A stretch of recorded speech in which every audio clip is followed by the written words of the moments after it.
glad you brought up 1 Corinthians 13. Well, we both been talking about it. I just want to kind The of love chapter. the love chapter. Let's just, just real quick. I just want to kind of bring something out to show just how intense God's love is. Just real quick. You know what I'm saying? So just to kind of give you a little context, Paul is speaking to the Corinthian church, and they're pretty problematic and immature. They should be a lot further in their walk than they really are. But he's wanting to try to get them to understand as much as he can try to put into human language God's love.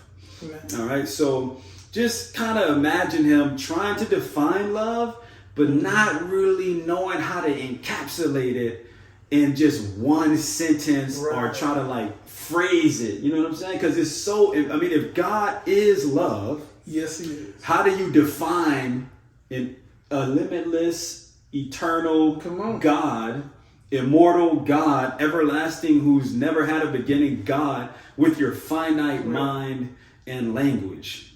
You know what I'm saying? So just imagine that's the context. That's what he's trying to do. So he says, listen, although I speak with the tongues of men and of angels, if I don't have love, I'm just making noise.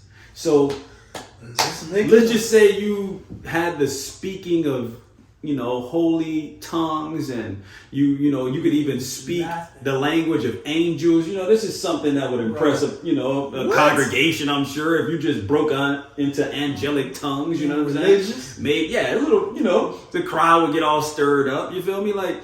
But that doesn't impress anybody in heaven. It doesn't impress anybody that actually understands who God is.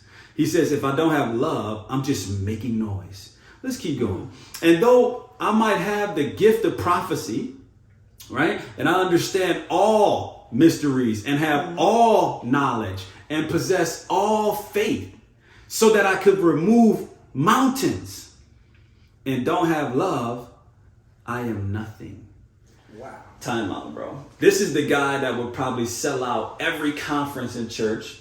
This is the dude everybody's going to be like stampeding to try to get an anointing impartation from, or hands laid upon them, right? Like they throwing money at this man. It's getting crazy, right? This dude could come in and listen. Anybody ever tweet his location, he finna get it. No matter what, they're going to follow him.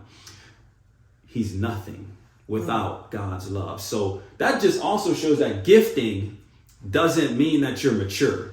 Because if this person has all this gift and it actually means that he's nothing without love and he doesn't have love, then all of that gifting is just smoke and mirrors, man. Woo. It's light work. It's not, it might be impressive to people who are carnal and are, easily swayed because of things that they see with their natural eye. But to people who spiritually discern, and to God himself and to all the angels and all the company of heaven, bro, you are nothing. You ain't doing nothing. And though I bestow all my goods. You ever gave everything away? Everything. Yeah. Everything. Your clothes, your socks, your shoes, every little penny in your pocket, your house, your cars, to where you were literally homeless and a empty pocketed person. You gave everything. And although I gave all of my goods to feed the poor, and though I even give my own body to be burned, bruh, he's trying to make a point. He's going as far as I can imagine, to give your own body to be burned, and don't do it because of love, then it doesn't count, bruh. It doesn't count. Love is the foundation of anything that is worth remembering in heaven. Wow. It's the only thing that matters, bruh. Wow. I don't even know why. I'm sure that there are motives why somebody would give their body to be burned. Maybe they just want to be remembered in history. You know what I'm saying? There's some heroic dude and they're willing to pay that price. They're that lost and egotistical that they just, narcissistically want to be remembered like that. But there are good humanitarians and philanthropists that give, unto the poor so much. But if the motive isn't love, which it could easily not be love, because it's only love when your heart is purified by Amen. God. Right. Otherwise, it's going to have pride in it by default, because the nature of man is prideful apart from Christ. So it's still going to trace back to some level of, I did this because I wanted to do this, or I did this because I wanted to be, given accolades or respect about this, or being thanked. Some people just, that's what they care most about, and they're willing to give a whole lot for it. And that's the enemy, because it says the enemy has 3 tactics he's been using from history, from the beginning of time all the way till now. It says the lust of the eyes, the lust of the flesh, and the pride of life. Pride of life. And the key to life is actually love.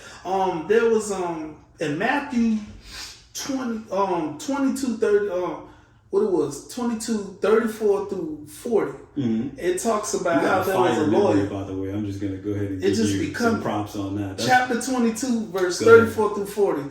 It says there was a lawyer amongst the Pharisees and Sadducees, and they came up in like a little huddle, like a football huddle. They had the Super Bowl and stuff, and they was trying to trap Jesus. And he came up to him. He had the guts. He was the one lawyer. He came up to him and was like, Jesus, he thought he was the man. What is the greatest commandment?